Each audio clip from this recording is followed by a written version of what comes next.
sick. Very, very sick. I am getting over COVID right now, but I figured maybe some creepy stories might remedy some of this horrible feeling.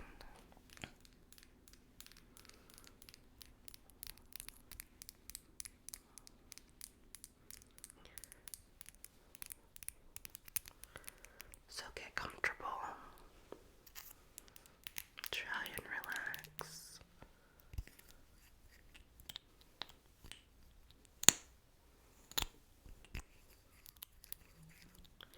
I'm going to apply some lip moisture because I am dry. I am just a dry person. That's how I feel right now. Just dry and dead.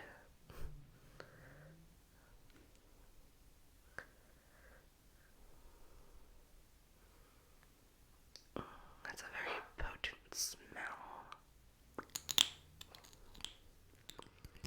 Damn.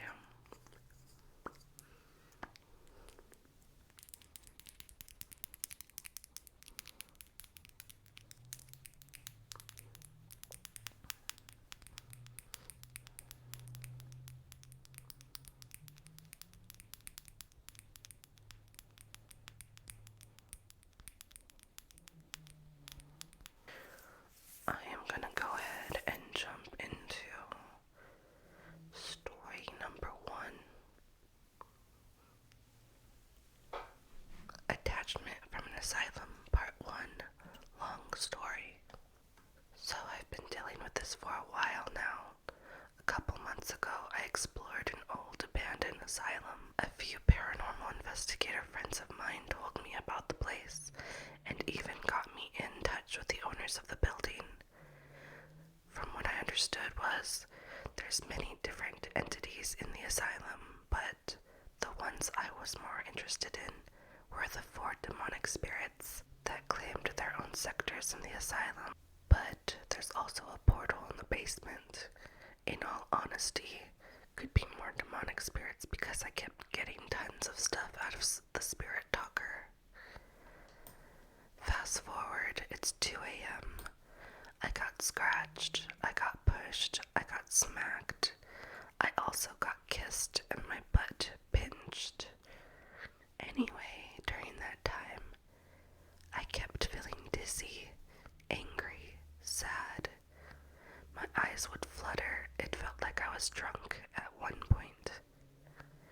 I fell and felt something strangling me. My chest and ribs tightened as if someone was on top of me, choking me. Then eventually I blacked out. When I came back, I felt different.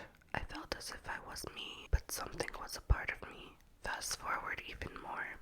I finish up my investigation. I get home. I used sage and did my cleanse after I felt something release, as if a weight off my shoulders had been lifted and I had just woken from a really good nap. I open the door to my place and a big gust of cold wind hits my back, almost knocking me over. For some reason I laughed and said, "Damn, it's windy out here." I closed the door and hopped in the shower. Stuff immediately started happening as I was washing shampoo out of my hair. I heard my shower curtain open and felt hands caress my chest. I thought it was my girl, so I asked, what was she doing here? I thought she was still at her night job. The moment I asked that, I got shoved into the wall of the shower, hitting my knee on the faucet. I freaked out and said, "What the fuck is wrong with you?" After I got the shampoo out of my eyes, I looked and no one was there, but my shower curtain was open. I peeked out and saw wet footprints, but they ended in the middle of the bathroom. Once I noticed it, my mirror started to shake aggressively, and I began to hear something crawling, not on the floor, but on the ceiling. I hopped out and started saying, "You may not harm me. This is my realm. This is my home. This is my sanctuary." I then began speaking lines from the Bible in Italian. Things started getting worse. It felt like the room was swelling with smoke. My head started spinning and the words started to leave me. I ran out of the room when I realized I was in a losing battle. Got downstairs, grabbed my sage, and switched to a different technique.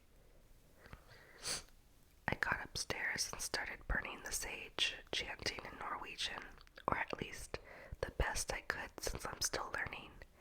Things started to calm down, and I heard a female, blood-curdling growling or scream from downstairs. I stood there in fear, shaking, still in the nude. Then I heard something like a laugh, but more of a grudge tone to it. I looked around, didn't see anything. I finally dried off some, then got dressed, and went full investigator mode. But by then, day had hit. The light shined into my room, revealing more things I didn't notice. My bed was sopping wet.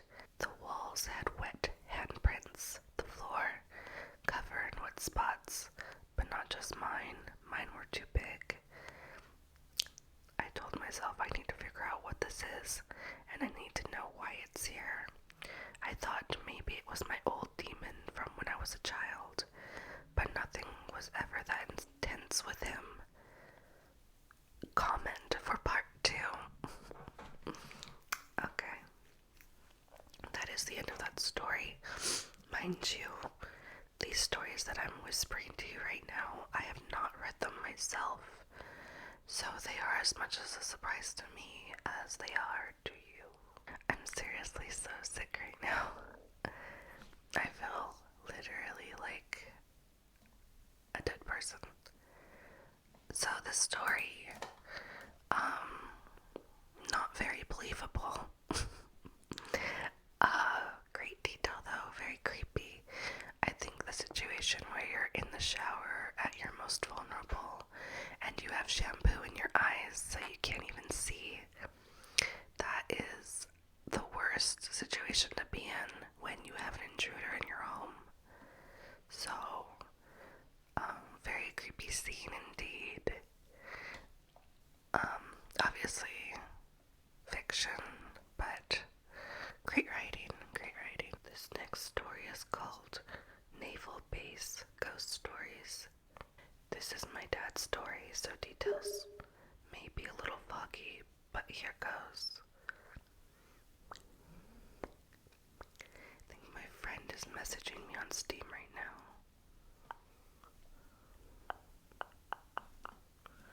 My dad's always worked as a security guard, whether at department stores, office buildings, etc.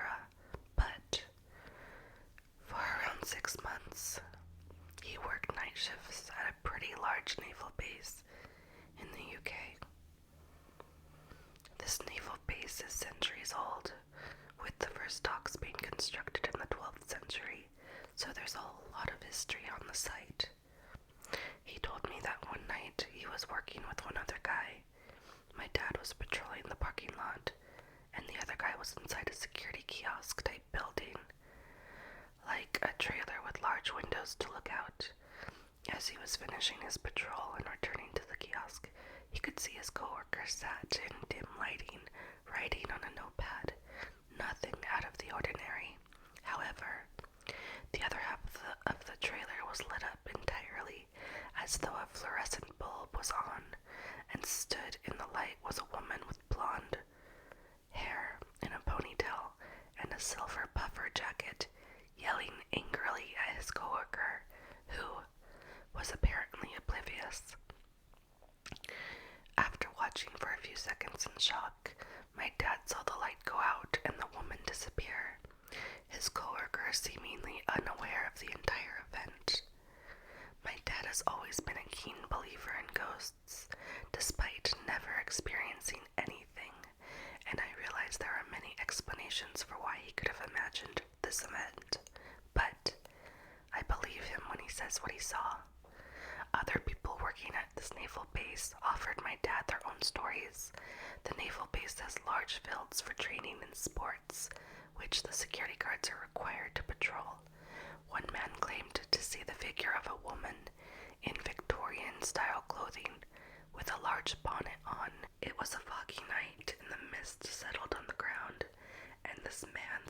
allegedly witnessed the woman move rapidly backwards away from him and disappear, levitating, not walking, leaving no trail in the fog.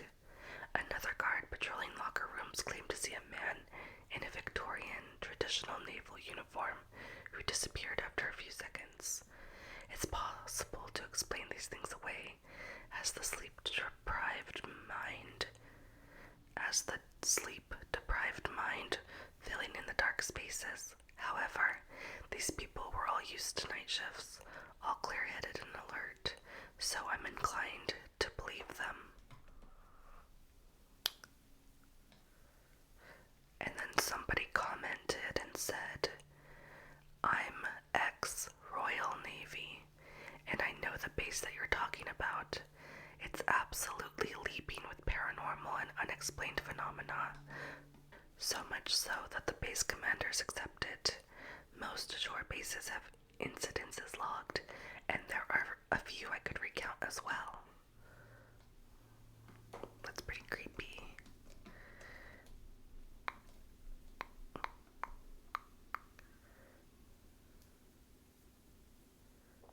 Yeah, I would say military ghost stories are pretty interesting to read because you don't know if they're telling the truth or not, but you're inclined to believe that they're telling the truth. I feel like, and there's a lot of like naval military ghost stories that are out there. Very interesting. This story is called I Woke Up to a Girl Watching Me in My Sleep. My female friend came to visit me for a long weekend, and I won't be letting her stay ever again. The backstory: when we were friends for 3 months before we both moved to separate states and continued our friendship virtually until now, it has been a healthy friendship with open communication. We have had our disagreements, but mostly always talked it out and moved on. They mostly revolve around her believing I don't open up enough, and for me, she does things that are inconsiderate at times, like be jealous of my long-term friends, and have an odd attitude problem at times. She can also be a bit obsessive and get upset when I don't text her more than a day. She's got loads of my photos saved to her phone and remembers every little thing about me and has a list of my interests. I've seen it as endearing until now. So day one, the first day of the trip was great. She was bubbly and brought me a gift with a sweet note of appreciation. We went clubbing and headed to bed separately for the night. This is where things got weird. Remember, we slept separately. Well, I woke up and she was in my bed, but not in my bed. She was sitting upright on top of the blankets next to me, with her feet straight out and her back against my headboard while looking forward. I was startled and said, "Oh," instinctively. She just looked at me. She never said she was waiting for me to wake up, or maybe she was uncomfortable on the couch. Nothing. Then she left my room. I have no clue how long she was sitting there. That is so funny. If one of my friends did that, we would have a long talk the next day. Day 2, in the morning, we walked the city where she was engaged and wanting to hold my hand while we are out and about.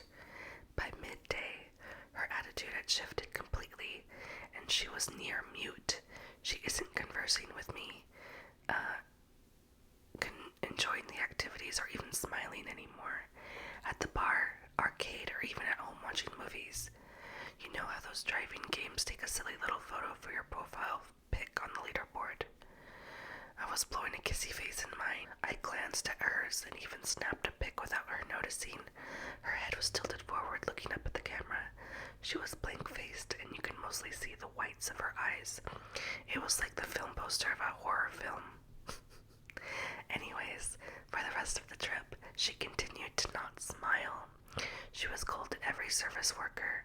She responded with one-word answers otherwise, complained about any and everything. I asked, "Are you okay?" a couple of times, and she replied, I'm fine. Avoiding eye contact every time. Car rides were silent. Dinners were silent. Day 4, the final day. I drove her to the airport at 3 in the morning. I asked if she enjoyed her visit, and she said it was okay. It was fine. I told her I enjoyed having her. She boarded her flight and left. I cannot figure out what caused this 180-degree shift. I paid for everything, took her to all sorts of events she wanted to go to, and even took a day off to take her to more. I felt myself overcompensating because I felt insecure of being a terrible host or something. I've had several friends stay with me and express to me that they enjoyed themselves so much they never wanted to leave. I don't believe I did anything so wrong to ruin this trip. When she arrived home, she did not contact me, but she posted photos and videos of me captioned "mine" on her social media. I haven't brought this conversation to her yet. All of my family and friends believe I narrowly avoided a Selena, Yolanda, Lifetime film situation, and that I was potentially with someone unstable. What do you think? Absolutely unstable is what I think. I've had a friend like this before that didn't watch me when I slept, but would get jealous of my other friends, and we would fight all the time. Cut her out of your life before it's too late, is what I would say. Just like the beginning of this story, the first sentence. My female friend came to visit me for a long weekend, and I won't be letting her stay ever again. Stick to that. Yeah, there's something very creepy going on here.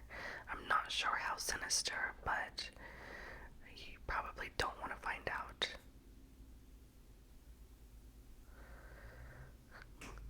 I'd say this is probably the creepiest story yet, for sure. And guys, I apologize if I'm very low energy in this video.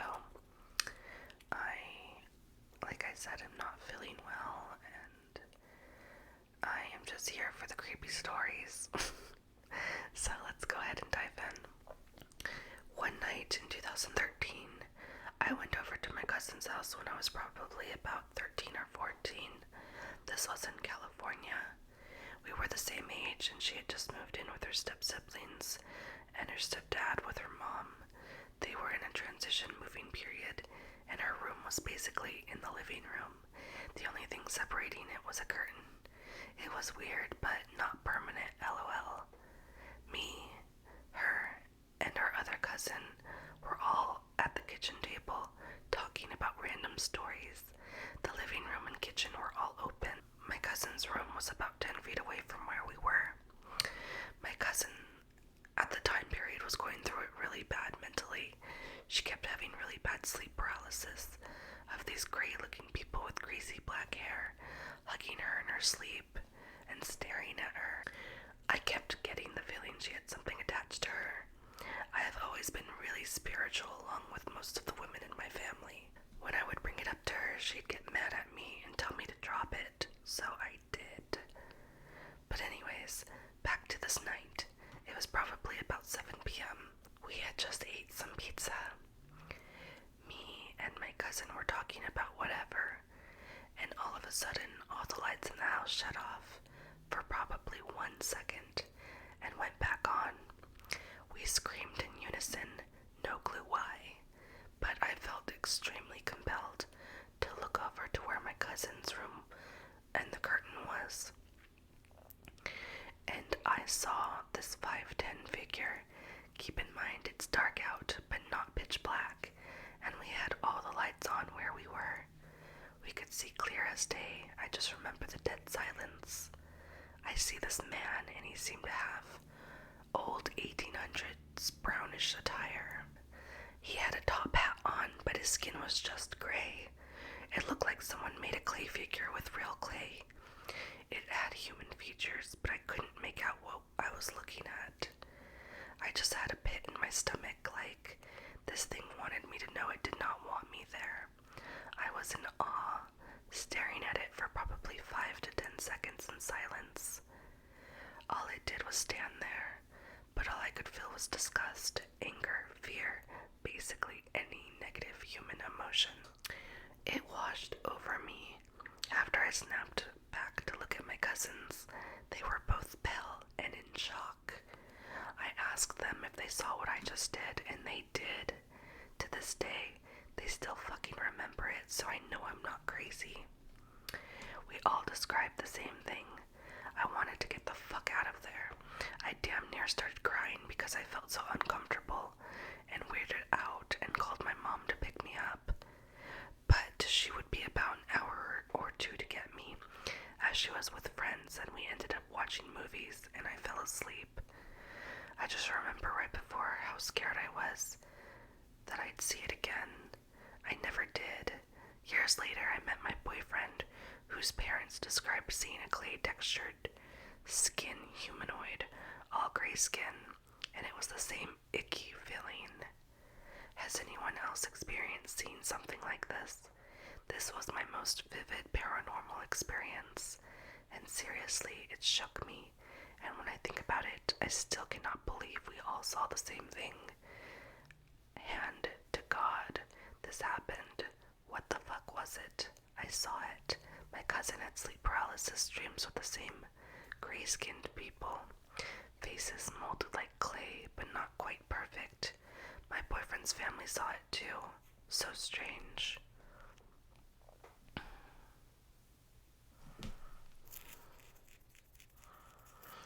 Let's see, somebody commented and said, I've seen something similar in the UK. It was a gray statue-type man with a distorted melting face and hollow eyes. Kinda looked like an ancient Greek statue. I remember not being able to move while it was present.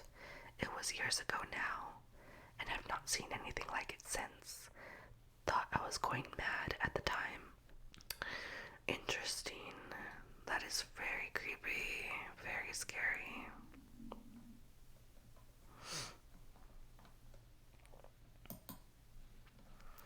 I don't know what I would do in that situation. Probably run out of the house.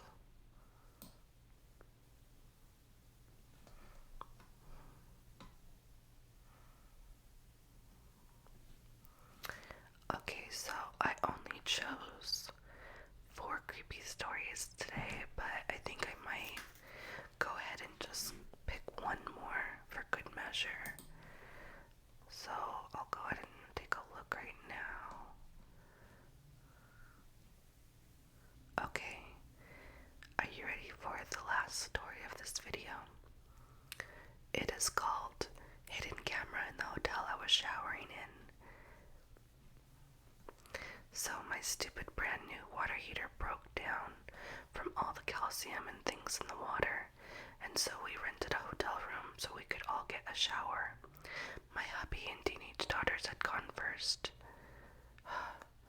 While they took their shower, I had already been looking for cameras, after shows and articles depicting warnings to check had me freaked out. My husband had laughed at me, so I thought we were safe. It wasn't until I was actually standing inside the shower that I saw the camera. You had to see it from a certain angle, wrapped around the light. Oh my god, that scared me.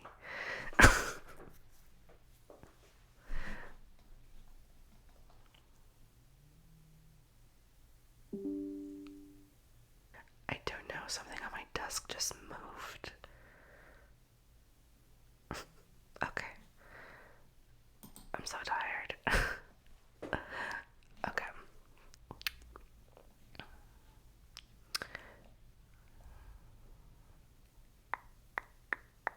Okay. You had to see it from a certain angle, wrapped around the light that had a cover over the bottom of it, but an opening all the way around the edges in the middle. I looked up and there it was. I screamed, and my hubby came running in. I told him what it was, and he checked, and sure enough, he took the bottom cover off and the camera fell down and was actually wired to the light and set to sit and point looking down into the shower. My husband ripped it out and marched straight to the office, and from there A fight ensued. The creepy guy got pissed my husband was destroying his room, and the owner called the cops. Well, my hubby is a hothead when he's on a moral mission and grabbed the guy up by the scruff and off the collar. His mentality being, if I'm going to go to jail, I'm going to make it worth it. But the guy's wife came out, and by then I was dressed and there for backup, and she wanted to know what was happening. So I told her what had happened. She said, "Wait right there." She had grabbed a knife from her room and was chasing the owner around with it. When the cops showed up, the cops asked what happened first. We told them. They took the owner in and apparently found hundreds of videos in a private nook in his bedroom that they're using to build a case on him with. So beware and check everywhere before ever undressing in a hotel or Airbnb. Good advice. Good fucking advice. Can't trust nobody in this damn world. But I love that his wife started chasing around for it. That is so funny. Seriously, that's fucking sick though.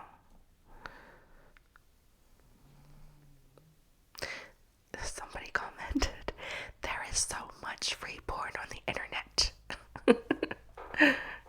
That is true. That is true. Okay, so that is the end of the 5 creepy stories today. I hope that you enjoyed them. I thought they were all pretty well written, all legitimately creepy, some more believable than others. I'm honestly so out of breath right now, and I have to fight my cough off so that I don't cough into the mic. Okay, but I still wanted to be here for creepy stories, and I'm glad I was. Hope you guys are doing well. Don't get sick if you can help it.